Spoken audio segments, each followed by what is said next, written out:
Hello, welcome to the Unplayable Podcast. Josh Schonafinger here with Kane Richardson again to talk you through this week's cricket news. And Kane, what a week of cricket it's been. There's a bit going on. There's a bit to talk about, so I'm looking forward to this week for sure. Now, I want to just flag as well, on July 21, there's a special Unplayable Podcast episode coming up as a couple of the journalists at cricket.com.au look back at the 2005 Ashes series. Now, we're going to be doing a deep dive on all 5 tests, starting, of course, on this Monday, July 21, which is the anniversary of the first test, which is at Lord's. From that famous series. And then on next week's show, Richo, we've got a special guest to join us to preview the second test of that series. Should we let everybody know? Absolutely. Michael Kasparich, the man at the centre of the climax of that amazing test match, will be joining us in the studio. And we'll be talking about that test and grilling him about what went down that day. It's going to be a fascinating conversation because I know from my thinking back to when that series was going on, I was, teenage kid, pretty impressionable, kind of getting into cricket and loving it. So it's kind of a bookmark series for, people to think of test history. So it'll be, some fascinating insights from someone who's, as you say, right in the middle of one of the hotter moments of that whole series. We can't wait to bring that to you. So watch out for that one on your podcast feed. Now, the weekly winner, Richo, this week, let's get to it. Who took your eye? Well, again, like we said, there's a bit going on, as we say every week, but it's hard to go past the test that the Aussies were in Jamaica, and I can't go past Scott Boland. He's my man. To get the nod over Nathan Lyon and then to produce again like he has. He's got the best stats of anyone who's played in 100 years, apparently, after. Wow. That's what I just read on cricket.com, so have a read of that article. But, yeah, to get a hat-trick. I mean, to come in and just have an impact in a game like that after sitting on the bench for 2 tests, massive call to leave Nathan Lyon out. And once again, Scott Boland does the job, so he can have my weekly winner award. Pretty good. 10th Australian to get that in Test cricket. And how about that hat-trick ball straight through the gate, Warrican? Is anybody keeping that one out? No, I don't think so. He's got a couple of good ones this series, Warrican. I feel for him because, I remember in the first test, Hazelwood got him one with nip back, top of off, and it's like, oh, God, poor bugger. He's tried to night watch. So, feel for him. But, all Scott Boland. Okay. My weekly winner, that's got to be our friend of the show, Ben Menenti, guiding Italy to the 2026 T20 World Cup. They beat Scotland and they have knocked out the Scots of that potential tournament. And they'll join the Netherlands there in February and March next year. It's incredible. So the men's football team can't make the World Cup, but the cricket team can. So it sounds right having Italy in the World Cup. So well done to him. And as we touched on a few weeks ago, all the Aussies that are involved, pseudo-Aussies that are involved with the Italian side. So hopefully they come up against Australia at some point. I'm going to steal a joke from Jack Painter, who is also on this podcast occasionally, but it'll be cool seeing all the young Italian kids in the future having Menenti on their back and not Totti or one of those. Good signs for Italian cricket. Let's get to that third test. It was a couple of days ago now, but there were so many talking points to touch on. The Boland hat-trick, the Mitchell-Starc 400 and fifer, which leads me to the question, who gets the match ball after an innings like that? It's hot property. Hopefully they can replicate one and give one to each other, or cut it in half, get a saw from out of the groundsman's shed. But, I mean, the Starc, as we spoke about last week, the milestone of the game, and for him to just build on that legacy as the greatest pink ball bowler ever, and to do it in that fashion, to win the game, bowl him out for 27. There's a lot to kind of talk about from that aspect. But then, as we just said, Scott Boland, 10th guy ever. So it's not something that happens every day. I'm not sure Scott Boland would fight him over it, knowing him the way he is. So he'd be happy to let Starkey have it. Incredible scenes.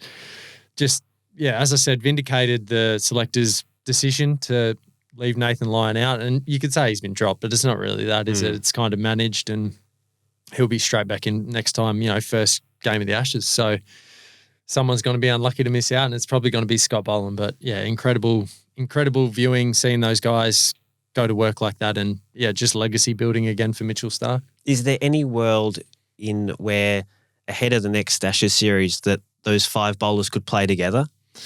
Well, I was trying to think about that, but how? How do you make it work? I mean, you have to leave out a batter, don't you? Yeah, and as we've seen, runs and conditions will be obviously different, but runs have been pretty hard to come by, haven't they? So, and you can have all matter of discussion about the batting order. So I don't think you're going to leave one out, but it'd be nice if one of them could improve their batting between now and that first Ashes test to find a way to squeeze them all in, because they all deserve to play. It's just one of those things, I guess. But we all know in an Ashes series in 5 tests there's going to be some rotation. And as we've said, they're all a bit older. Even though they're in amazing condition, they're going to need a rest at some point. So it's a good problem to have. 400 for Stark, a 5-wicket haul in 15 balls, which is the all-time record. And he had that pink ball hooping the wicket in the first over, not the first wicket, which was John Campbell caught behind, but the second wicket, which he got, Kevlon Anderson, LBW. Did you see that one? And did you see the attempted review of that delivery? That's not a good highlight for Kevlon. So I didn't know he was on debut, so I feel for him. You probably shouldn't be using reviews on debut, no matter what it, but especially when you leave one on middle. Look, it's one of those things when Mitchell Stark's got his tail up and he's in the middle of a spell. How do you play that as a batsman? Like, you know what's coming. You know, it's iconic Mitchell Stark bowling, but how do you play it? Like, what's your tactic? Because it looked, even the third wicket of King, and he's a bit more of an experienced player, but still just the way he got out, it's like, I don't know. If you're going to get out, you at least have to have a method. It looked like they were just caught up in what was happening, I think, and couldn't believe kind of the score and the scoreboard and how quick the game was going away from him. So, you almost have to feel for him because, again, their bowlers got him in a position to win the test, and each test match went that way where it was like, oh, they're half a chance here, but 5 minutes of Mitchell Stark and it's all done. But I'm not sure without being a batsman myself, I'm just trying to think, how do you play that bowling? That's right. And as you say, you know that it's coming. You know it's going to be a fast in-swinger, but how do you combat it? West Indies have said they're going to bring in some greats, Clive Lloyd and Sir Viv Richards, to consult the batting group and the coaching panel and make bigger decisions. But even though you know what the plan is, you still need to have the tools to be able to keep it out. Yeah, exactly. I'm not sure what the answer is. I was trying to speak to Travis Head after the game, and he said Tim David was in the sheds offering advice to the West Indies batsmen, saying to take leg and just use your bat. But again, you're probably going to lose middle stump doing that. So it's an amazing one, and it's not just the West Indies. We've seen over 100 tests when Mitchell Stark gets in that kind of form. Not many have an answer to it, but again, you'd probably just like to see some level of method. But feel for him. Any hat tricks to your name? I think I got one in like D grade when I was a kid, bowling off spin. So no, nothing to note on a podcast of this stature. But okay. It's one of those things that's I've never been able to kind of capture the moment. I've been on a hat trick plenty of times, so it always bottled it. I don't know why it's such a big thing, but people really hype it up, don't they? Well, it is a thing. And like, if you've never got one of note, it's definitely something you want. So I mean, if I was on one, I usually run in and bowl like a half tracker and it's a cut shot that goes for 4. But Scott Boland, he rolls to a different tune. He just gets one and nip back and top. He's like a robot, isn't he? Well, he is. And that's what I was going to say. Like, he's so consistent. I think there was a stat, 90% of his deliveries were in that good length, 4 to 6 meters sort of area, which is incredible. And so he doesn't have to change anything. He just bowls the same ball he bowled the 2 before, sort of thing. And it's, again, like the batsman knows what's coming. It's like Glenn McGrath back in the day. You know what's coming, but you still have to be good enough to face it. You know Josh Hazlewood, Pat Cummins, you know what's coming. You still have to face it. The beauty of Scott Boland is he still never errs on the back of playing such little cricket. He just comes in and it's like he hasn't missed a beat. His training must be incredible. I don't know what he does, but to come in and produce a stat like that is literally a bowling machine where you set it up, and even they're not that. No, they're probably going under 90%. So, what a group to be able to have at your disposal. And I saw Travis Head again called him Dodd's Army on I did social media. Yeah. So what's the story behind that? Well, Tony Dodder made selector, isn't he? So, and he's the one who's made the call to drop Nathan Lyon or manage Nathan Lyon. So it's Dodd's Army. So, what a team to be a selector of. And when you get those bowling machine balls and they've been smoothed over on one side, they can really go anywhere, can't they? So I agree. Boland probably is more accurate. They've got some T20 matches coming up now, the Aussies, against the West Indies. 5 matches in this series, which is pretty much the start of their preparation for the T20 World Cup, which, as I said, is in India and Sri Lanka early next year. And so they've got 5 matches against the West Indies, then 3 against South Africa, which is going to be in Northern Australia, 3 against New Zealand in October, and then 5 against India which is in Australia in October and November. And that's it until the T20 World Cup. So they need to get their team right. The T20 World Cup last year in the West Indies, you'd have to call it a fail. They didn't make the semi-finals. And since that time, David Warner and Matthew Wade have retired from the squad. So there's going to be at least a couple of changes. Who do you want to see in that T20 squad, and who do you think can make a difference going forward to the next Cup?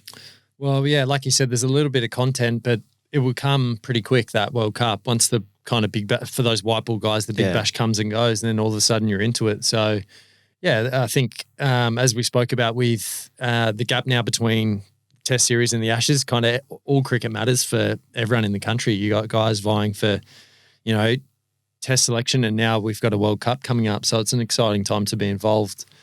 I think if you're looking at those emissions with Warner and Wade, naturally opening batsman who's probably next in line, I think he was on the podcast last week, Matt Shorts. Yep. Got to be front of queue.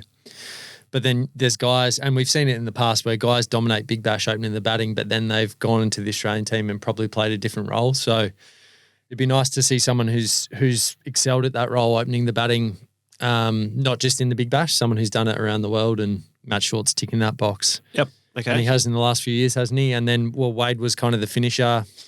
Josh Inglis played that World Cup last year. I don't think he did. No, he didn't get a look in. I think he was there, but yeah. So I think, naturally, he'll probably fill that role pretty. He can play any role again. So yeah, I think those two will come in, and then again, looking at the back of an Ashes series, how are the bowlers going to back up, and will there be some opportunities there? True. And at these T20 World Cups, it's always been the big three that the Aussie selectors have invariably gone for, along with Adam Zampa. Is there going to be a change of tactic, do you think, there? Or do we look elsewhere? You got your Nathan Ellis's, you got your Xavier Bartlett's, you got your Spencer Johnsons, or do you just back in that crew who won the 2021 T20 World Cup and back them in and hope that they can do it all again? Well, from experience, I know exactly what will happen. It'll be the big three. And there's nothing wrong with that, because they've shown that, they get it done when it matters, and they've won World Cups before. But when you're in the position to be the bench strength, and Nathan Ellis is probably the next guy, those conditions over there, they suit him perfectly. And then, as you said, Bartlett, Johnson, I'm trying to think who else is playing in the A series at the moment that's probably close, but you probably need more spin bowling options as well with Kuhneman. Yeah, true. He's close. So, and then all-rounders. So there's so many guys you can throw to, but yeah, I dare say it would be the big three and Zamps, and he'll probably say in white ball it should be called the big four. So we'll call them the big four, and then throw Ellis and Bartlett. They can play any role. It's a pretty good bowling attack. And a milestone coming up for the leg spinner Zampa as well in this series. Yeah, amazing achievement for him. 100 T20s actually doesn't come by that often, because as a test country, we don't play a heap compared to some other countries. So anytime you can tick off 100, I don't think there's many that have done it, maybe a handful. So yeah, amazing for him. Not the most, we talk about Stark and Hazelwood and how they're, these fine-tuned athletes. Zamps is the opposite. He'll prepare for a series by bowling on a hard wicket down at Byron Bay, and I think guys just think he literally does nothing and turns up and plays a World Cup, and he's not far off, because he just literally just brings it when it matters, and that's game day. So yeah, amazing achievement for him. Mitch Owen, he's in the T20 squad to face the West Indies. He obviously had that amazing Big Bash tournament where he scored 2 centuries and led the Hobart Hurricanes to their maiden title. He's obviously getting close to that international debut as well. What do you make of his game, and is he someone that could impact at the highest level? Well, he's done everything right since he came from nowhere in the Big Bash. Leading run scorer, I think, at the Major League Cricket as well. And he's kind of kicked on, and I think that's what, like I said, you kind of look for guys, not just Big Bash, because he was incredible during the Big Bash, but you want to see guys also do it in other competitions, and he did go to the IPL and had a taste of that. I think he went to he was at the PSL before, so all of a sudden his world has changed, and he's kicked on at the MLC, and I think his team made the final. I'm not sure if that's finals been, and yeah, I think it has. So he's brought some success with him. Definitely another option to go alongside Matt Short, and he's a good package because he can bowl some medium pace. Yeah, true. Really good fielder. So again, you can never have too many of those guys in your squad. So I would have Matt Short as the next guy in, but yeah, Mitch Owen's probably coming for him at a rapid pace to go at the top of the order. Or it could be both. Who knows? Travie Head's also there. So there's a lot of guys to fit in. Maybe Dodds will sit the white ball stuff out and Bales can take back over. But yeah, he's coming. Okay. we'll be touching base with Jack Painter over the next couple of weeks as well as that series unfolds. Let's quickly touch on Italy. I know we've touched on them off the top, but some good performances there from the Australian guys in that squad. They defeated Scotland, which ultimately led to their qualification for the tournament. Harry Menenti got 5 for 31 against the Scots. We saw him for the Adelaide Strikers last season. And Grant Stewart, who you told us all about on a couple of weeks ago, 44 off 27 at the end. He can really smoke them. And so that got them up to a big enough score. And it means that they qualify. And along with the Netherlands, who are led by Scott Edwards from Richmond in Victoria. He's been captaining them for a couple of years, and now he leads them to another World Cup as well. It's awesome to see that countries get the opportunity to go to a World Cup, and although it sucks for Scotland because they've been to World Cups before, it is nice to see, something different. And with guys around that squad like Joe Burns, John Davidson, so they'll be up for it, and they'll be hard and professional. Harry Menenti, like you said, he's probably not someone that everyone knows that follows cricket, but he's basically, club genius. Like, he's everywhere he's played, he's dominated club level. So he'll be professional and up for it and help those guys that are around him get ready for a World Cup. Yeah, Ben's had such a great start to his career in South Australia as well. And then, Grant Stewart's played county cricket for years. So I don't think there'll be a pushover like people probably expect. Okay. Conditions will be everything. And if you get them on a wicket where, they bat first and get a decent score, you never know. So, that's going to be interesting to watch and awesome to them. Well done. It's good to have Italy at a World Cup. Well done, Italy. Forza Italia. We look forward to watching you guys in action. Australia A, they're also in action at the minute. They're playing Sri Lanka A. They've got a series up in Darwin. They've played 3 50-over matches already where captain Matt Renshaw went absolutely ham, scoring 80, 106 and 62 in the 3 matches. And they've also now got a red ball match, which is ongoing against the Sri Lankans. A couple of interesting debutants here, guys who don't have state contracts in Louis Smith and Zendon J. What do you know about these guys, Richo? And it's a bit of a strange call, isn't it, to bring these guys in without a contract to the name?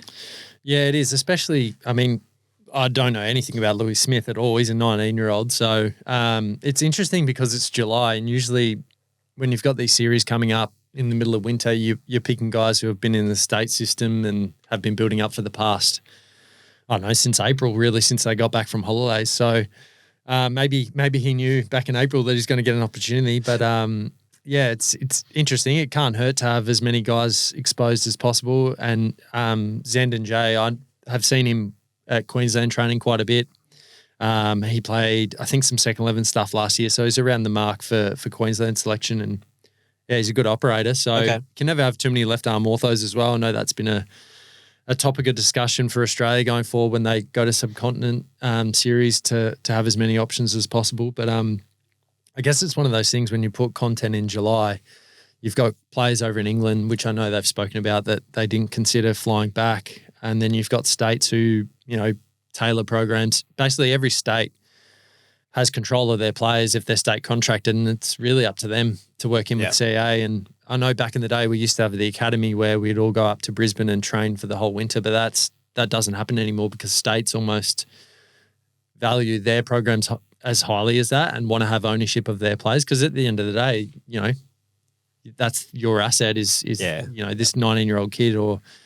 So, it's interesting, but it gives guys that are on the borderline of Australian selection an opportunity. Like Matt Renshaw, he's probably pushing his chances for an ODI spot now. Definitely. You see all the retirements that Australia have had in the past 6 months. There's an opportunity in the middle order or the top order. So there's definitely good that comes out of these series for sure. And the thing that surprised me was Renshaw was only ever selected for the 50-over component of this sort of multi-leg series, not the red ball stuff. So maybe they are more looking at him as a white ball player now rather than the red ball stuff where, of course, he's already played Test cricket. Yeah, well, he's transformed his game. I remember when he was playing Test cricket and there was that time he stonewalled him. He's just a blocker. Yeah, he was just a blocker. And I remember he got like a Big Bash contract. I was like, what? Matt Rent? Like, okay. Like, and then all of a sudden, like 2 years later, he's dominating and it just showed his level of skill and his ability to upskill. And he's almost Brisbane Heat's most important batter in Big Bash as well. He's just come on that quickly. So he'd definitely be close to white ball selection.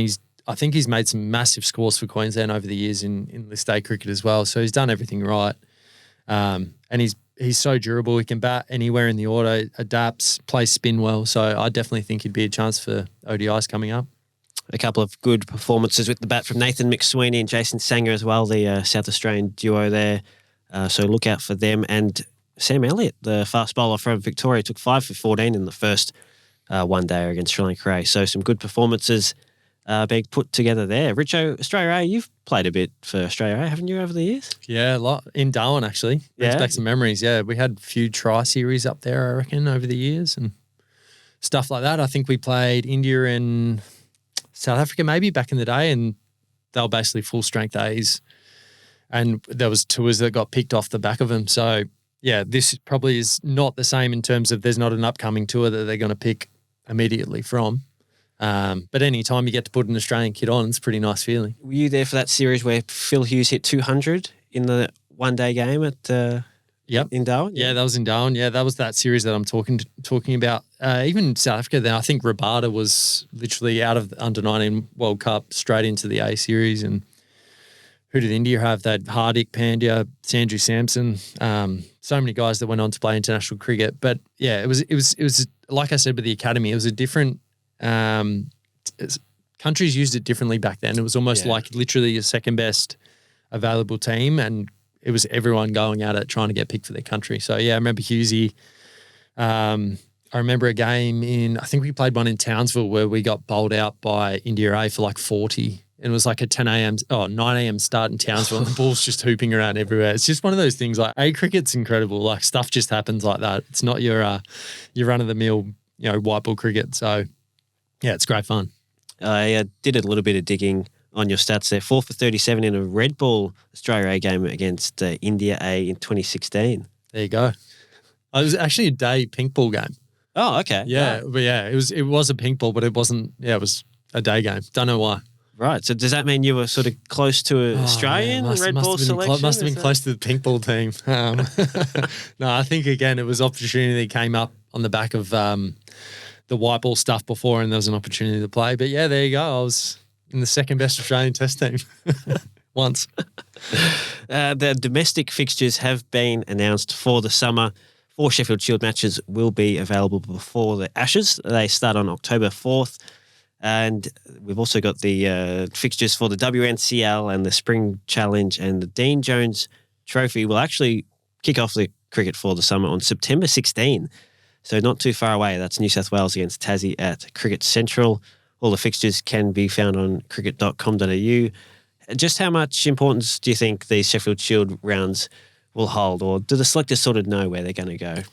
Well, you would think they have a good understanding of what they want game one. But again, like four opportunities for, we're talking about the batsman, 4 opportunities for someone to put their hand up and be selected for an Ashes series. It might not matter, but it very well could. And I think it's important that everyone that's on the cusp or around the mark does treat it like that, because all of a sudden you could be playing, the biggest series in cricket history in a couple of months. So, yeah, it's nice that the domestic, season has a lot of relevance going into the international stuff and builds into what's going to be a massive calendar.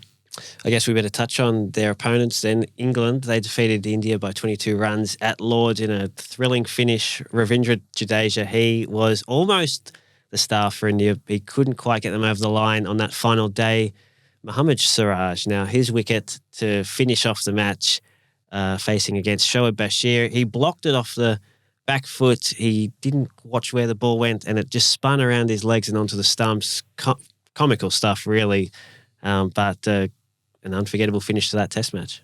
Well, yeah, as we spoke last week, it was 1-1, so it's shaping as a really nice finish to that series. But yeah, 22 runs in a Test match at Lord's, that's a great test. Like to be that close after that, and I think after first innings. Well, we said last week about Joe Root. You made the call about Joe Root, That's didn't true, you? yeah. So Thank you for bringing that up. Should be the weekly winner for you, maybe, that you made that call. But it was moving quite slowly, and then all of a sudden it sped up. So, yeah, I think England would be over the moon that they're back in the series, and I'm not sure where the last 2 are at, but it's going to be hotly contested going forward. Are England a chance this summer in all in all reality? I think it depends on their bowling, who's fit and available. If Wood can come back, are they a chance? I think the way they play, they are. I think it's going to be. They're not going to try and come out here and not win. They're gonna go. They're going to try and meet Australia head on. And as we said, Australia have some questions they need to answer between now and then. So, yeah, you would say Australia warm favourites with the form they're in and the bowling attack the way they are, but. There's something about England. There's just that air of arrogance about them at the moment, the way they're playing their cricket. Which you sort of need, don't you? Well, you do, and especially in Australia, because that's traditionally how Australia plays. So, yeah, it's almost going to be two teams going at it in a similar way, I think. All right, Richo, that's all we've got for this week's episode. No Ask Richo this week. Unfortunately, all the ones that came in either didn't pass the mark or maybe contained a bit of colourful language. So we just want any people who want to ask Richo a question in our hotly contested segment, Ask Richo, to send those through to podcast@cricket.com.au. That's where you can hit him up and ask him anything in the world, anything at all. Just keep it decent. You get a prize. This has been the Unplayable Podcast. A reminder, the Ashes 05 deep dives, they're going to be kicking off on July 21, so look out for those. And Richo, we'll catch you next week. Perfect. Look forward to it.